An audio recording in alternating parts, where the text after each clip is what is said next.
জাহান্নামের আযাব সম্পর্কে মিনিমাম একটু জেনে নিলাম। এবার জানবো কোন কোন পাপের কারণে জাহান্নাম। কি বললাম? কোন কোন পাপের কারণে জাহান্নাম। পারা নাম্বার 29, পৃষ্ঠা নাম্বার 17, লাইন নাম্বার 13, আয়াত নাম্বার 42, সূরার নাম মুদ্দাসসির। এখানে এসেছে চারটে বড় পাপ। কটা? জোরে বলেন। চারটি বড় পাপ করলে কিয়ামতের দিন জাহান্নামে যাওয়া লাগবে। কটা বড় পাপ? চারটি বড় পাপ। বাবাজিরা, আল্লাহওয়ালা ভাইরা, মন খারাপ করার কিচ্ছু নাই। অনেক ভাবছে যে লোক কোথায় গেল। আমি তো বললাম জাহান্নামীদের সংখ্যা বেশি। হ্যাঁ, আর আমাদের 24 পরগনা মানে ওই কোরআন শোনার চাইতে নোংরামিটা আমাদের সমাজে বেশি আছে। আপনি আমার সঙ্গে হুগলিতে চলুন, হাওড়ায় চলুন, বর্ধমানে চলুন, বাঁকুড়ায় চলুন, পুরুলিয়ায় চলুন, যেখানে যাবেন নিয়ে যাব, আমার গাড়িতে খাওয়াবো, আমার বাড়ি রাখবো। একটা মেয়ে দেখাতে পারবেন না জলসায় নোংরা পোশাক পরেছে। একটা দোকান পর্যন্ত দেখাতে পারবেন না। কিন্তু আমাদের সমাজ যে নিকৃষ্ট সমাজ, আমাদের সমাজের যে সিস্টেমটা, আমাদের এই সিস্টেমটা আমরা না পাল্টাতে পারলে এই জলসার পবিত্র হেদায়েতের জায়গাটা আজকের নোংরা হয়ে যাচ্ছে। তো আমরা কেউ ভয়েতে কথা বলছি না। যাই হোক, আল্লাহ আমাদের শোনার তৌফিক দান করুক, বলুন আল্লাহুম্মা আমিন।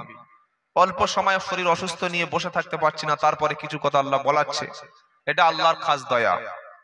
এবার আমরা শুনবো যে কোন কোন পাপের কারণে আল্লাহ জাহান্নামে দেবে। সূরা মুদ্দাসসিরের 42 নম্বর আয়াতে আল্লাহ তাআলা চারটি পাপের কথা উল্লেখ করেছেন। কটা পাপ? চারটে পাপ, চারটে অন্যায় এমন আছে, চারটি কাজ এমন আছে যে পাপগুলো করলে আমাদেরকে জাহান্নামে যেতেই হবে। শুধু যেতে হবে তাই না, ওই জাহান্নামে যাওয়ার পরে এই পাপটা করে আমাদের জন্য যে সুপারিশ করবে, আমাদের জন্য কেউ যে শাফাআত করবে, তার সুপারিশ, তার শাফাআত কাজে লাগবে না। কটা পাপ বললাম?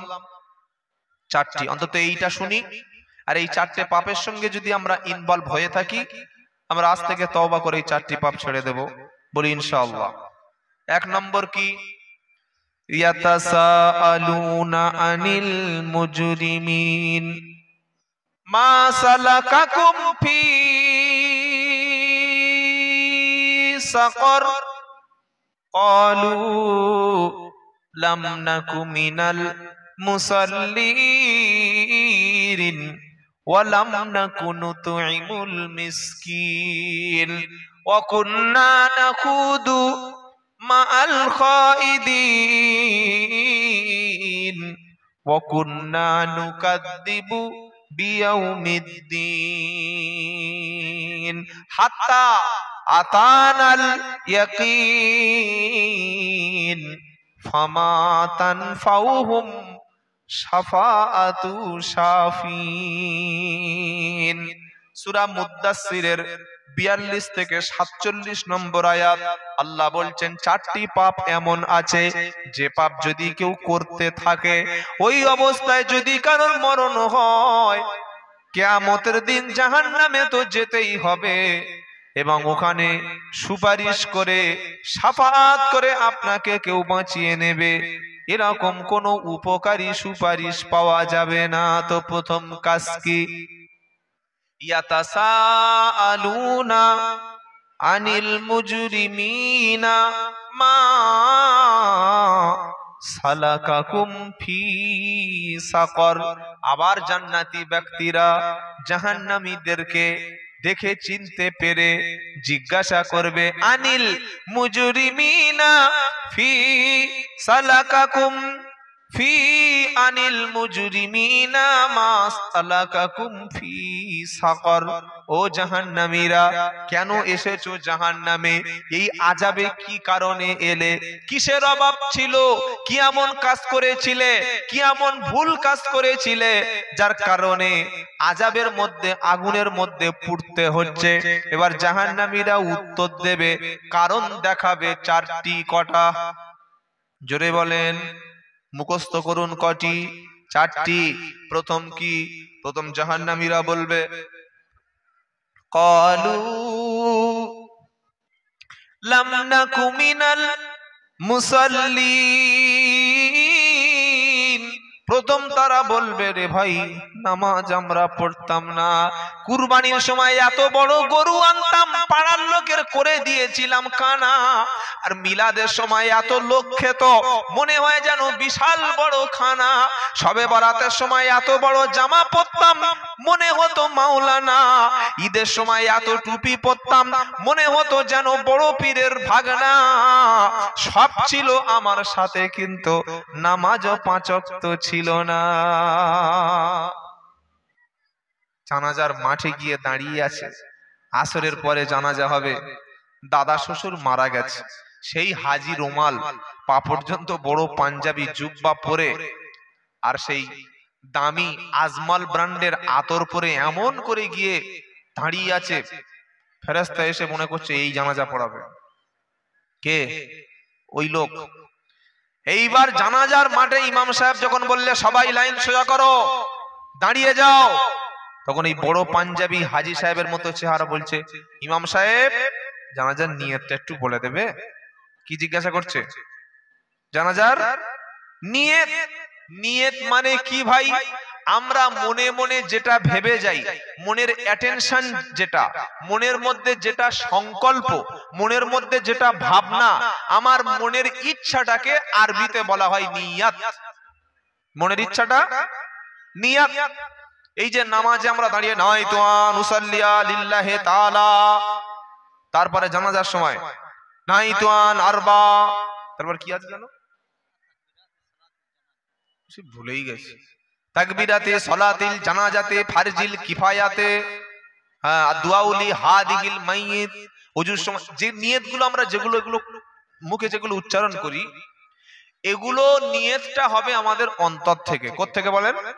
জোরে বলেন। অন্তর থেকে। কুরআন বা হাদিসে, কুরআনুল কারীমে বা সুন্নাহর মধ্যে এই যে আরবি আমাদের যে বইতে লিখে দেওয়া হয়েছে, এই রকম কোন দোয়া সাহাবায়ে কেরামরা মুখে বলতেন না।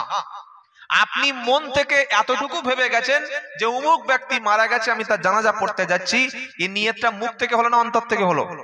কোথা থেকে হলো? এটাই হলো নিয়ত। কত বড় জাহালাত, কত বড় মূর্খতা! বাড়ি থেকে মনে নিয়ত করে গিয়ে আবার বলছে নিয়ত বলে দাও। ইমাম সাহেবের চাকরিটা বাঁচানো খুব কঠিন ব্যাপার, উনি আরবিতে বলে দিলেন, বললে হুজুর বাংলায় বলো। আচ্ছা, নিয়তটা যদি মনের ধারণাটা, সংকল্পটা, ওটা যদি তোমাকে বলে দেয়া হলো, জানাজার ভিতরে যে তিনটে দোয়া আছে এটা তাহলে কে বলে দেবে? এইটা কবে মুখস্থ করব?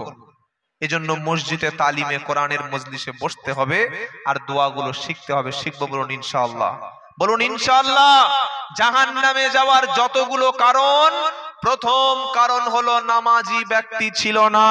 কুরবানি, হজ, যাকাত, দান, সদকা, ভালো কাজ, মেয়েদের বিয়ে দেওয়া, দান সদকা করা, শীতবস্ত্র বিতরণ করা, গরিবের পাশে দাঁড়ানো, সব আমল ছিল, কিন্তু নামাজ নাই। ঠিকানা কোথায়? জোরে বলেন। জাহান্নাম। 5 ওয়াক্ত নামাজ পড়বো ইনশাআল্লাহ। সকলে ইনশাআল্লাহ বলি। শুধু 5 ওয়াক্ত নিজে পড়বো না, আমার পরিবারের লোকদেরকে পড়ার। ওয়া আমুরু আহলাকা বিসসালাতি ওয়াসতাবিরু আলাইহা লা নাসআলুকা রিজকা নাহনু নারযুকুকা ওয়াল আকিবাতু লিত্তাকওয়া। 16 পারা 20 পৃষ্ঠা 12 নম্বর লাইনের 132 নম্বর আয়াত সূরা তাহা। ওয়া আমুরু আহলাকা বিসসালাতি ওয়াসতাবিরু আলাইহা লা নাসআলুকা রিজকা নাহনু নারযুকুকা ওয়াল আকিবাতু লিত্তাকওয়া। আল্লাহ বলছেন, প্রিয় হাবিব তুমি নিজে নামাজ পড়ো আর পরিবারকে নামাজের নির্দেশ দাও। সুবহানাল্লাহ বলেন। ওয়া আমরু আহলাকা বিসসালাতি, তুমি তোমার পরিবারের যারা আছে সবাইকে নামাজের নির্দেশ দাও, নিজে এর উপরে অবিচল থাকো।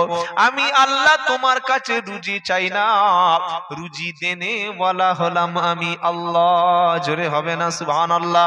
বাড়িতে ফিরে গিয়ে সকলে নিজের পরিবারের লোকদেরকে নামাজের দাওয়াত দেবেন।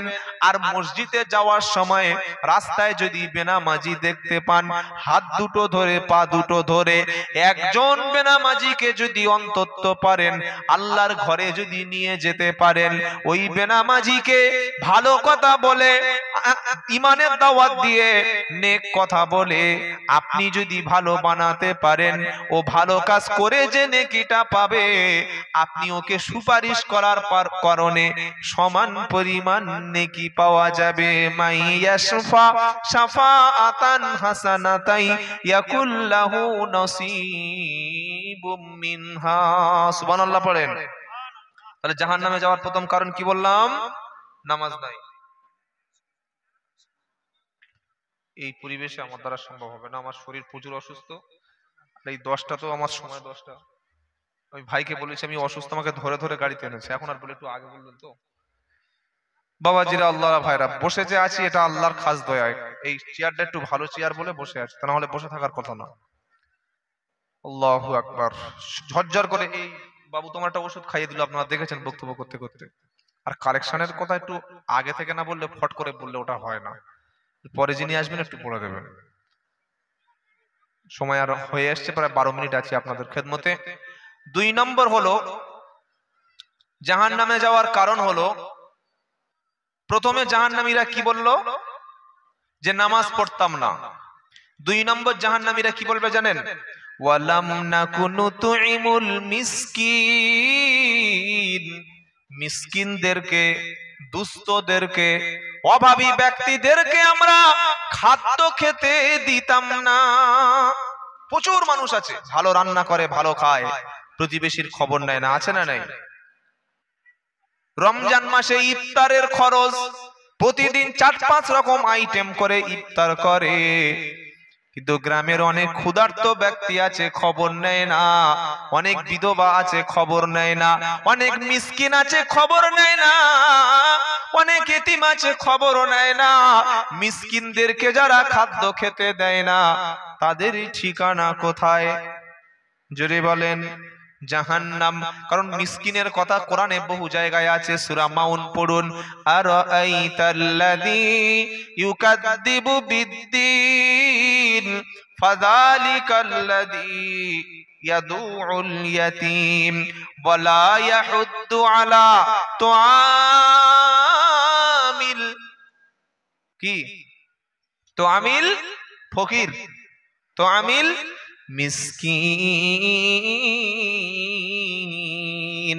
যারা মিসকিনদেরকে খাদ্য খেতে দেয় না, মিসকিনদেরকে খাদ্য খেতে উৎসাহিত করে না, তার ঠিকানা কোথায়? জাহান্নাম। মিসকিন কাকে বলে? যে লোকের কাছে হাত পেতে ভিক্ষা করে, ওর নাম ফকির। যার বাপটা মারা যায় কম বয়সে, ওটার নাম হচ্ছে এতিম। আর মিসকিন কারা? মিসকিন হলো সে যার থাকার মতো কোনো ঘর নাই, খাওয়ার মতো কোনো খাবার নাই, কোনো আশ্রয় নাই। লোকটা অত্যন্ত গরিব, অসহায়, কিন্তু লজ্জায় কারোর কাছে চাইতে পারে না, লজ্জায় কারোর কাছে বলতে পারে না ওর নাম কি। অথচ তার প্রয়োজন, অথচ তার প্রয়োজন, লজ্জায় চাইতে পারে না। এত ভদ্র, এত তার আত্মসম্মান বোধ আছে, সেলফ রেসপেক্ট এত বেশি, লজ্জায় কারোর কাছে বলতে পারে না, কিন্তু তার প্রয়োজন। এই ব্যক্তিটার নাম কি? মিসকিন। এরকম আমাদের প্রতিবেশী যদি থাকে, আমরা তাদের বাড়িতে খাবার পাঠাবো, সে ব্যক্তি অসুবিধা যদি পড়ে, চাওয়ার আগে আমরা খাওয়ার ব্যবস্থা করে দেবো ইনশাআল্লাহ। বলেন। জাহান্নামীরা কি বলবে? ওয়াকুন্না ওয়ালাম নাকুনু তুইমুল মিসকিন। মিসকিনদেরকে আমরা খাদ্য খেতে দিতাম না। 3 নম্বর কি? 3 নম্বর হলো ওয়াকুন্না নাখুদু মাআল খাইদিন। রাত দিন 24 ঘন্টা আমরা সমালোচনায় লিপ্ত থাকতাম। চায়ের দোকানে বসলে 1 ঘন্টা চা খায়, ওর মধ্যে গীবত করে প্রায় 40 মিনিট। পরে কি করে না? আছে না নাই? বিসমিল্লাহ বলে মুখে চা তুলে নিল, পশুকে মানা করলে যাবে না, কিন্তু একে পশুর কান আছে, আওয়াজ বোঝে না, পশুর চোখ আছে, উপলব্ধি করতে পারে না, পশুর মন আছে, ভাবতে পারে না, তাই সে জানোয়ার। এর দুটো বড় বড় কান আছে, দুটো চোখ আছে, মন আছে, জ্ঞান আছে, বিদ্যা আছে, বুদ্ধি আছে, মেধা আছে, বিবেক আছে, সব এসে এই এতক্ষণ তো কোরআনের কথা আলোচনা হচ্ছে প্রায় 1 ঘন্টার মতো, এর পরেও যারা কোরআনের মজলিসে আসে না, আল্লাহ বলছে ওরা বালহুম আদল। বললে হুজুর এই যে বড় বড় গালাগালি করছেন, এটা আয়াতটা কোথায় পাবো? পারা নাম্বার 9, পৃষ্ঠা নাম্বার 13, লাইন নাম্বার 1, আয়াত নাম্বার 187, আয়াত নাম্বার 187, সূরার নাম আরাফ। আল্লাহ বলছেন কান থেকে থাকার পরে শুনেও যারা শোনে না, মন থাকার পরে যারা ভেবেও ভাবে না, চোখ থাকার পরে যারা দেখার পরেও দেখে না, এরকম কোরআনের মজলিসকে অবজ্ঞা করে নোংরামি করে বেড়াচ্ছে, মেলায় জলসা এসে বাদরামি করে বেড়াচ্ছে, টাকাগুলো নারীদের পিছনে উড়িয়ে দিচ্ছে। আল্লাহ বলছেন জন্তু জানোয়ারের চাইতে আরো 1 গুণ বেশি, বালহুম আযল, বরং কুকুর শূকর গাধা জন্তুর চাইতে আরো নিকৃষ্ট। আমার কথা বললাম? আমি যদি বলতাম ওরা শোর, ওরা কুকুর, আমার তো গাড়ি ভেঙে দিত। আমি তো কোরআন থেকেই বলবো ইনশাআল্লাহ। কেন? উলাইকা হুমুল গাফিলুন, ওরা গাফেল। ওরা কি? জোরে বলেন। গাফেল। যারা বাড়ির পাশে মসজিদ আজান শুনে ঘরের বাড়িতে শুয়ে থাকে, কোরআনের মজলিসে বসার সুযোগ পায় না, ওলামারা দাওয়াতর সাথীরা কোরআন শুনিয়ে দিচ্ছে, শুনেও যারা শুনতে চেষ্টা করে না, দেখেও যারা দেখে না, বুঝেও যারা বোঝে না, আল্লাহ বলছেন ওরা জন্তু জানোয়ারের চাইতে নিকৃষ্ট, কারণ ওরা গাফেল। উলাইকা হুমুল গাফিলুন, ওরা গাফেল, ওরা অমনোযোগী, ওরা ভুলে গেছে, ওরা রাস্তা ছেড়ে দিয়েছে। আর এদের জন্য শাস্তিটা কি? ওয়ালাকাদ জারানা লিজাহান্নামা কাসীরাম মিনাল জিন্নি ওয়াল ইনস লাহুম কুলুবুল লা ইয়াফকাহুনা বিহা ওয়া লাহুম আইনুন লা ইবসিরুনা বিহা ওয়া লাহুম আযানুল লা ইয়াসমাউনা বিহা উলাইকা কাল আনআম বাল হুম আদাল ওয়া উলাইকা হুমুল গাফিলুন। মানুষ এবং জিনদের মধ্য থেকে বেশিরভাগ মানুষকে, বেশিরভাগ জিনকে আমি আল্লাহ মানুষ এবং জিনদের মধ্য থেকে বেশিরভাগ মানুষ আর বেশিরভাগ জিন জাহান্নামী হবে। তাহলে জাহান্নামীদের সংখ্যা বেশি না জান্নাতীদের সংখ্যা বেশি? কাদের সংখ্যা বেশি? কোরআন কি পরিসংখ্যা দিচ্ছে? কোরআন কি বলছে? মানুষ এবং জিনদের মধ্য থেকে বেশিরভাগ মানুষ, বেশিরভাগ জিন তারা জাহান্নামে যাবে। বলে হুজুর বাস্তবে প্রমাণ দিন। একটা মুসলিম মহল্লায় যদি 300 ঘর থাকে, আজানের পরে মসজিদে কজন ঢোকে? যে কজন মসজিদে আসে ওই কজন জান্নাতে থাকবে নবীর পাশে। জোরে বলো সুবহানাল্লাহ। একটা মুসলমান পাড়াতে 500 মুসলিম মহিলা যদি থাকে, তার মধ্যে দেখবেন 10 থেকে 20টা মুসলিম মহিলা মাথার চুলটা খোলে না, তার শরীরের সৌন্দর্যটা, তার ব্লাউজটা, তার শরীরের অন্যান্য অংশগুলো পর পুরুষকে দেখায় না। বাকি 290টা মহিলা স্করপিওর মতো বডি বার করে ঘরে, ভিতরে কি মাল আছে এমন পোশাক পরে জলসার দিনে রাস্তায় বার হয়েছে। ইয়ং ছেলেগুলো জুটিয়ে নিয়ে 5 মিনিটে ফুসকা সব উড়ে চলে গেছে, দেখাচ্ছে ভিতরে কি জিনিস আছে দেখো। রূপের গৌরব করে পৃথিবীতে কেউ বাঁচতে পারে না।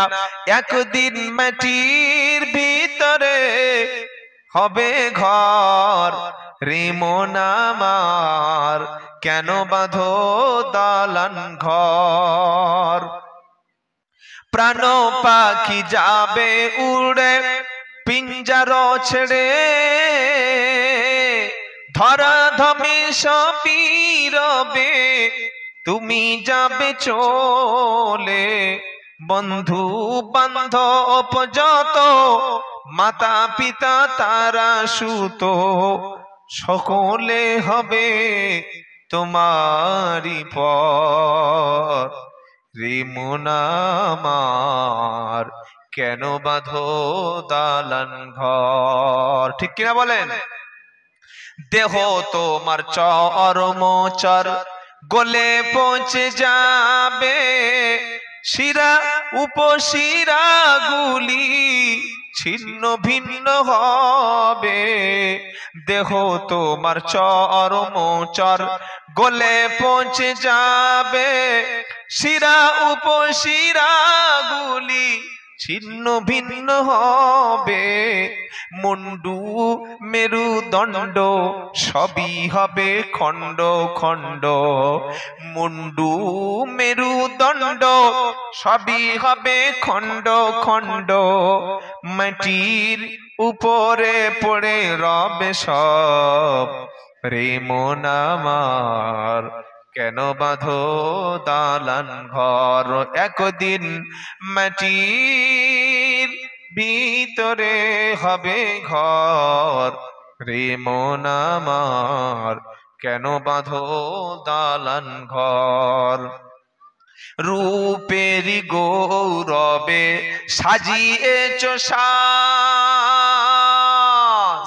আহা, এত লিপস্টিক পরেছে জলসার দিন, আর এত মেকআপ মুখে পরেছে, কালো কালো ছানাগুলো যেন হুরপরি। কি বলছি বুঝতে পারছেন না? ছেলেরা মনে করছে কি মাল যাচ্ছে রে, এত সাদা, এ তো জান্নাতুল ফেরদাউসের থেকে পালিয়ে এসেছে। আর পায়ের দিকে তাকিয়ে দেখে ঝাড়খণ্ডের কয়লা খনি। কি তো এই যে রূপচর্চা করছো, পাতলা ড্রেস পরেছো, পাতলা লেহেঙ্গা পরেছো, বুকে কাপড় দাওনি, মুখে কাপড় দাওনি, মানুষকে নিজের দিকে আকৃষ্ট করছো, এই রূপচর্চাটা করে তুমি কি কবরে আযাব থেকে বাঁচতে পারবে? কবি কি বলছেন? রূপেরি গৌরবে সাজিয়েছ সাজ, সোনা রূপা কত কি আর রাজকী পোশাক। রূপেরি গৌরবে সাজিয়েছ সাজ, সোনা রূপা কত কি আর রাজকী পোশাক। যেদিন প্রাণ চলে যাবে, যেদিন প্রাণ চলে যাবে, গায়ে দেবে তোমার সাদা থান, রে মন আমার কেন বাঁধো দালান ঘর? একদিন মাটির ভিতরে হবে ঘর, রে মন আমার কেন বাঁধো দালান ঘর? তাই ভাই, দেহটা সাজিয়ে কোনো লাভ নাই, দেহটা মাটির সঙ্গে মিশে যাবে। যেটা সাজাবো সেটা হচ্ছে আমাদের আমল দিয়ে, ঈমান দিয়ে, ইখলাস দিয়ে, ভালো কাজ দিয়ে আমরা আমাদের দিলটাকে সাজিয়ে নেব ইনশাআল্লাহ। বলি ইনশাআল্লাহ। আল্লাহ তৌফিক দান করুক, সকলে বলুন আল্লাহুম্মা আমিন। তাহলে বেশিরভাগ মানুষ জান্নাতে যাবে না জাহান্নামে? জাহান্নামে। বেশিরভাগ মানুষ যাবে জাহান্নামে, বেশিরভাগ জিনও যাবে জাহান্নামে। যারা কোরআন শুনে, দিন শুনে, শোনে না, দেখে না, ভেবে ভাবে না, আর গাফেল অমনোযোগী গাফলাত যাদের মধ্যে এসে গেছে, ওরা কিন্তু জাহান্নামে যাবে। আল্লাহ হেফাজত করে বলুন আমিন। এবার জাহান্নামীরা জান্নাতি ব্যক্তিদের দিকে তাকিয়ে বলবে, ওয়ানাদা আসহাবুন নারি আসহাবাল জান্নাতি আন আফিদু আলাইনা মিনাল মা আও মিম্মা রাযাকাকুমুল্লাহ।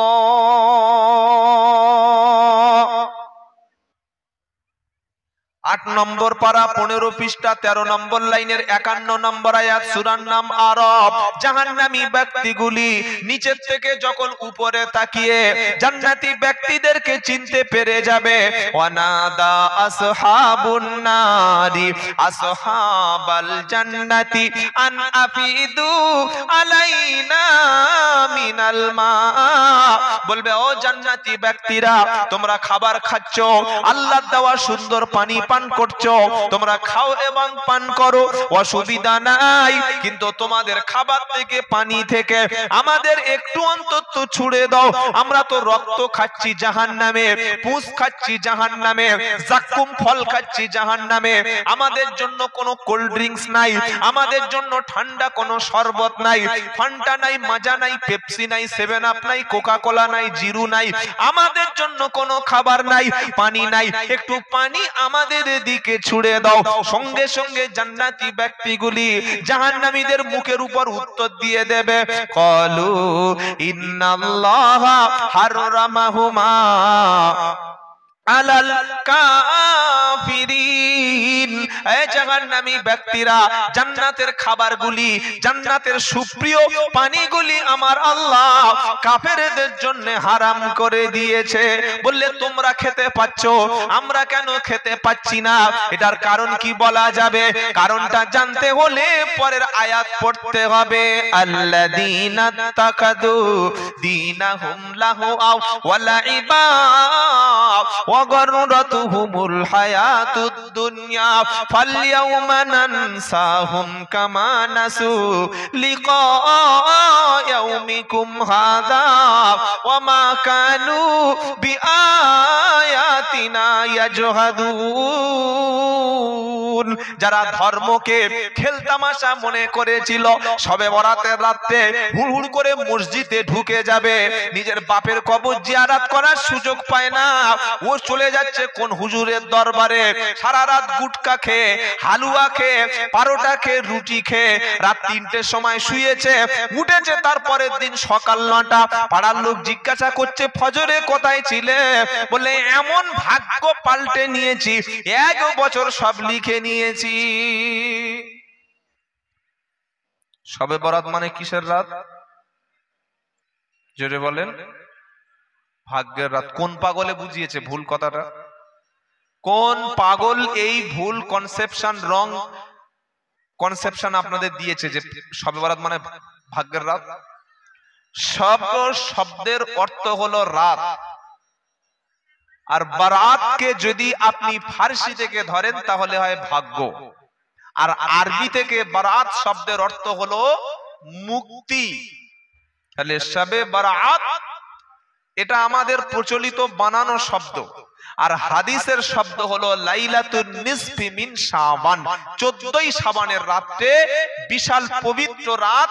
এই রাতে আল্লাহ তাআলা পৃথিবীর সমস্ত সৃষ্টির দিকে তিনি মনোনিবেশ করেন এবং পৃথিবীর 2 শ্রেণীর ব্যক্তি ছাড়া সবাইকে আল্লাহ ক্ষমা করে দেন, সবাইকে মুক্তি দেন। জোরে বলুন সুবহানাল্লাহ। কয় শ্রেণী বললাম? 2 শ্রেণী। 1 নম্বর হলো যারা মুশরিক, তারা ক্ষমা পাবে না। আল্লাহকে ছেড়ে মাজারে সেজদা দেয়, কবরে মান্নত করে, আল্লাহ ছাড়া কারোর নামে শপথ করে, আল্লাহ ছাড়া পৃথিবীর অন্য কোন ব্যক্তির ইবাদত করে, সে হলো মুশরিক। এই মুশরিক ব্যক্তি লাইলাতুন নিসফি মিন শাবান বা শবে বরাতে তার কোনো মাপ নাই। আর 2 নম্বর ব্যক্তি শবে বরাত বা লাইলাতুন নিসফ মিন শাবান, 14ই শাবানের রাতে 2 নম্বর ব্যক্তির মুক্তি নাই, ক্ষমা নাই, যার মনের মধ্যে হিংসা আছে। মনের মধ্যে হিংসা আছে। নফল নামাজ পড়ার জন্য ছুটেছে মসজিদে, ফজর, জোহর, আসর, মাগরিব, কাজা। কবুল হবে তো? কবুল হবে তো? আর এত হিংসা, এত মনে হিংসা, ছোট ভাইটা বাইক নিয়ে ওর বাড়ির সামনে দিয়ে যায় বলে ওর বাড়ির সামনে 2 ফুট জায়গা আছে, ওটা পাঁচিল দিয়ে ঘিরে নিয়েছে। বাড়ির সামনে থেকে ড্রেন করতে দেয় না, বাড়ির সামনে উপর থেকে কারেন্টের তার যাবে, ভাইদের জন্য রাস্তা বন্ধ করে দিয়েছে। এরকম হিংসুটে মুসলমান সমাজে আছে না নাই? নিজের মায়ের পেটে ভাইয়ের জন্য 1 ফুট জায়গা যে ছাড়ে না, নিজের মায়ের পেটের ভাইয়ের জন্য একটা ছোট পুকুরের অংশ থেকে যে ভাগ দেয় না, এই হারামখোর শবে বরাতে মুক্তি পাবে? শবে বরাত মানে ভাগ্য রজনী, কথাটা সত্য না। এ কথার অর্থ হলো মুক্তি রজনী, ক্ষমার রজনী। আল্লাহ সবাইকে ক্ষমা করে দেবে, আমাদেরকে ক্ষমা করে দেবে যদি আমরা শিরিক না করি আর অন্তরে যদি হিংসাও না থাকে। আমরা বিছানায় ঘুমিয়ে থাকলে আল্লাহ ক্ষমা করে দেবে। জোরে বলুন সুবহানাল্লাহ। বলো হুজুর হালুয়া রুটি একটু খাবো না, কি খাবেন তো আপনারা? কথা বলে না। আমি একবার গিয়েছিলাম ছাত্র জীবন এই পাক সার্কাস গোবরা। ওটা হলো এশিয়া মহাদেশের সবচাইতে বড় কবরস্থান। এশিয়া মহাদেশের, ভারতের না, এশিয়া মহাদেশের সবচাইতে পুরাতন এবং লার্জেস্ট মাকবারা কবরস্থান হলো পাক সার্কাসের গোবরা। কয়েক হাজার কবর আছে এবং 250-300 বছর আগের কবর ওখানে আছে। একদিন গিয়ে দেখি বন্ধু বান্ধবদের সঙ্গে রাত্রেবেলা প্রত্যেক কবরে দেখি ধূপ জ্বালিয়ে দিয়েছে, বাতি জ্বালিয়ে দিয়েছে, আর কবরের কাছে বসে সূরা ইয়াসিন নিয়ে পড়ছে। কারা পড়ছে? যার বাপ মারা গেছে, মা মারা গেছে, দাদা মারা গেছে। ও তো নিজে কোরআন জানে না, ও পয়সাওয়ালা টাকাওয়ালা, ও আমার মতো কিছু মৌলবীকে কন্ট্রাক্ট দিয়েছে যে তুমি 1 ঘন্টা বা 10 মিনিট পড়বে, তোমার জন্য 500 বা 700 টাকা একটা গিফট আছে। 3 ঘন্টা বা 2 ঘন্টা বা 10 মিনিটে 500 টাকা 1000 টাকা কন্ট্রাক্ট দিয়ে দিয়েছে। কি দিয়ে দিয়েছে বলেন? কন্ট্রাক্ট। মনে রাখবেন, এই কন্ট্রাকচুয়াল যদি কেউ কোরআন পড়ে, ইসালে সওয়াবের উদ্দেশ্য কোরআন তেলাওয়াত করায়, টাকার বিনিময়ে যারা কোরআন পড়বে এবং যারা পড়াবে উভয় গুনাহগার হয়ে যাবে। এটা আমার কথা না, তাফসিরে মারিফুল কোরআন আল্লামা শফি রহমতুল্লাহ আলাইহি, পাকিস্তানের গ্র্যান্ড মুফতি ছিলেন, তিনি তাফসিরে মারিফুল কোরআনে ওয়ালা তাশতারু বি আয়াতি সামানান কালিলা, এই আয়াতের তাফসির লিখতে গিয়ে তিনি বলেছেন যে কেউ যদি কোরআন পড়ে, দরুদ পড়ে, জিকির করে, এর সওয়াব সে নিজে পাবে, কিন্তু টাকা দিয়ে বিনিময় করে যদি কেউ টাকা দিয়ে পড়ায় এবং পড়ে, উভয় গুনাহগার হবে, এতে নেকি পাবে না। তাহলে আমরা লাইলাতুন নিসফ মিন শাবান, আগামী যে রাত আসছে, যদি আমরা আমার আব্বার জন্য কোরআন পড়ি, আমি যদি আব্বার জন্য কবর জিয়ারত করি, এতে অসুবিধা আছে? জোরে বলেন। তবে এই কবর জিয়ারতটা যেন একা একা হয়, একাকী যাওয়া মুস্তাহাব। বিশ্ব নবী এবং সাহাবায়ে কেরাম, খুব ভালো করে শুনে রাখেন, বিশ্ব নবী এবং সাহাবায়ে কেরাম এবং তাবেঈনের জামানায় কোনদিন কোন মুসলমান যারা রাসূলকে দেখেছে, রাসূলের পিছনে নামাজ আদায় করেছে, রাসূলের জন্য জানও দিয়েছে, তারা জীবনে এরকম 100-150 লোক নিয়ে দল বেঁধে কোনদিন কবরস্থানের কাছে গিয়ে একসঙ্গে জিয়ারত করতেন না। কারণ কবর জিয়ারত করা মুস্তাহাব কাজ, সুন্নাত আমল। তবে সেই কবর জিয়ারতটা আমরা পার্সোনাল করব, একা করব, একাকী করব ইনশাআল্লাহ। বলেন। অনেকে বলবে হুজুর একা তো করব, কিন্তু আমার মতো মূর্খ সুর্খ জেনারেল লোক তো আরবি জানি না, তো আমি গিয়ে কি বলবো? প্রশ্ন হতে পারে কি পারে না? আসসালামু আলাইকুম ইয়া আহলাল কুবুর, এইটুকু বলে বাংলায় দোয়া করবেন। আল্লাহ আরবিও বোঝেন, বাংলাও বোঝেন, হিন্দিও বোঝেন। যার মুখে ভাষা নাই তার ভাষা বোঝেন কি বোঝেন না? সব ভাষা যিনি বোঝেন তিনি হলেন আল্লাহ। তাই যদি ইচ্ছা হয় পার্সোনাল কবর জিয়ারত নিজে একাকী করবেন, এটা সুন্নাহ, এটা মুস্তাহাব আমল। ওই হুজুরের হাতে 2000 টাকা ধরে দিয়ে আর হুজুর গিয়ে রব্বানা জালামনা 500 টাকার কান্না, 30 মিনিট দোয়া করলো। যার বাপ মরে গেছে তার চোখে পানি নাই, যার মা মারা গেছে তার চোখে পানি নাই। ফেরেশতা এসে বলে মাওলানা এত জোরে চিৎকার কেন করলে বুঝলাম না, যার মা মারা গেছে, বাপ মারা গেছে, তার চোখে তো পানি আসলো না, আর তোমার জ্যান্ত বাপ মা রেখে তুমি কবরের কাছে এত চিৎকার কেন বুঝলাম না। হুজুর বলছে এটা টাকার জন্য। কিসের জন্য? এই বাবাজিরা, আল্লাহ ওয়ালা ভাইরা, কবর জিয়ারত নিঃসন্দেহে ভালো আমল, তবে এটা হবে একা। রাত যখন গভীর হবে সালাম দিয়ে বাপের কবরের কাছে দাঁড়িয়ে যাবেন। কবর জিয়ারতের সুন্নাত তরিকা হলো কিবলার দিকে মুখ করে দোয়া চাওয়া। মনে থাকবে ইনশাআল্লাহ, কবরের দিকে হাত তোলা নয়, কবরের দিকে মুখ ফিরিয়ে নয়। যখন আমরা দোয়া করব কিবলার দিকে মুখ করে, আল্লাহ আল্লাহর কাছে বলবেন, খালি এইটুকু অন্তত পড়বেন, রব্বিরহামহুমা কামা রব্বায়ানি সগীরা। এটা 15 পারা সূরা বানী ইসরাইলের 23 নম্বর আয়াত, 3 নম্বর পৃষ্ঠা 7 নম্বর লাইনে আয়াতটা আছে। খালি এই দোয়াটা পড়বেন, রব্বিরহামহুমা কামা রব্বায়ানি। দোয়াটা মুখস্থ করলে কষ্ট হবে, আমার সঙ্গে পড়েন, সকলে মুখস্থ করে নেন। কবর জিয়ারাতের দোয়া, বাপ মার জন্য কাঁদার দোয়া। সারা জীবন মৌলভী সাহেবকে দিয়ে, মুফতি সাহেবকে দিয়ে, ইমাম সাহেবকে দিয়ে, ভাড়াটে মৌলভী দিয়ে দোয়া করিয়েছেন। আর আমরা যখন কাঁদি, টাকার অ্যামাউন্ট যত বেশি, কান্নার অভিনয়টা তত বেশি। যেমন প্যাকেজ তেমন পরিষেবা। কথা বোঝাতে পারিনি? 3 লাখ টাকা দিয়ে হজ করলে কাবা শরীফ থেকে দূরে রাখবে, আর 5 লাখ টাকার গ্রিন ক্যাটাগরি দিয়ে হজ করলে কাবার পাশে হোটেলে আপনার জায়গা হবে। যেমন টাকা তেমন কোয়ালিটি, যেমন মাল তেমন দাম, যেমন দাম তেমন মাল। না ভাই, ভুল বুঝবেন না, আলেমদের অপমান করার জন্য বলছি না। ইমামের কাছে, আলেমদের কাছে বসে দোয়া করার সিস্টেমটা জেনে নেবেন।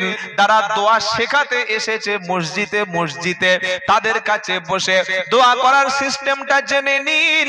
আর কবরের পাশে দাঁড়িয়ে আসসালামু আলাইকুম এটা বলে বাংলায় বলুন, আল্লাহ, বাপ মারা গেছে কোভিড-19 করোনার সময় মারা গেছে, 5 বছর হয়ে গেছে।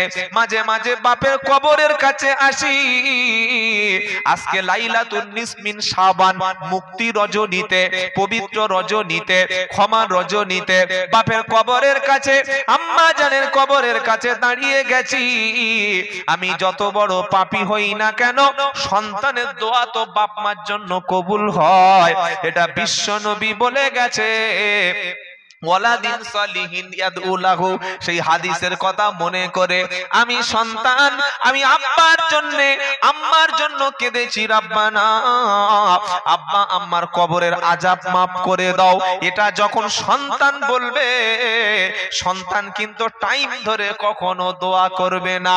ইমাম দোয়া করলে, মাওলানা দোয়া করলে, মুফতি সাহেবকে দোয়া করলে, ঘড়ি ধরে খুব জোর বড় হোক 10 মিনিট কিংবা 5 মিনিট বা 8 মিনিট, এর বেশি দোয়া তিনি কখনো আপনার জন্য করবে না।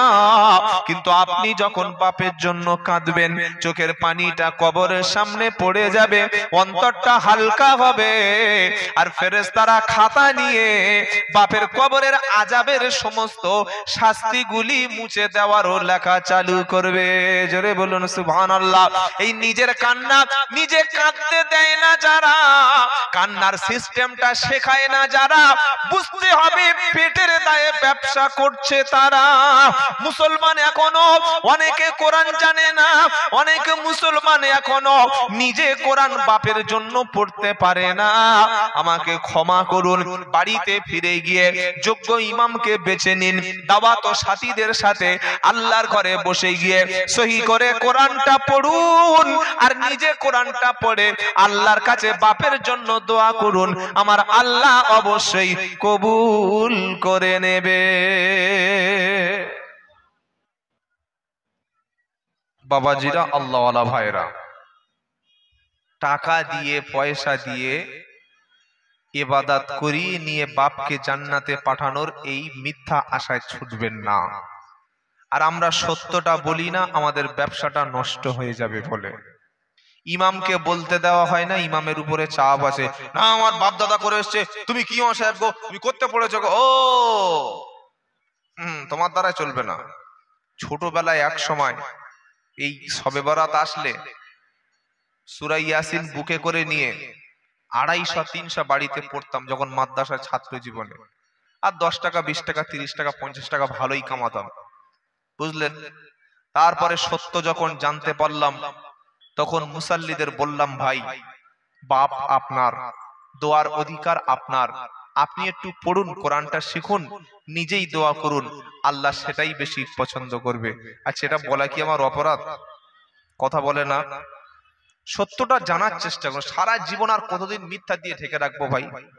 বাবাজিরা, আল্লাহ ভাইয়েরা, তাই জাহান্নামে যারা যাবে তারা কেন এসেছে?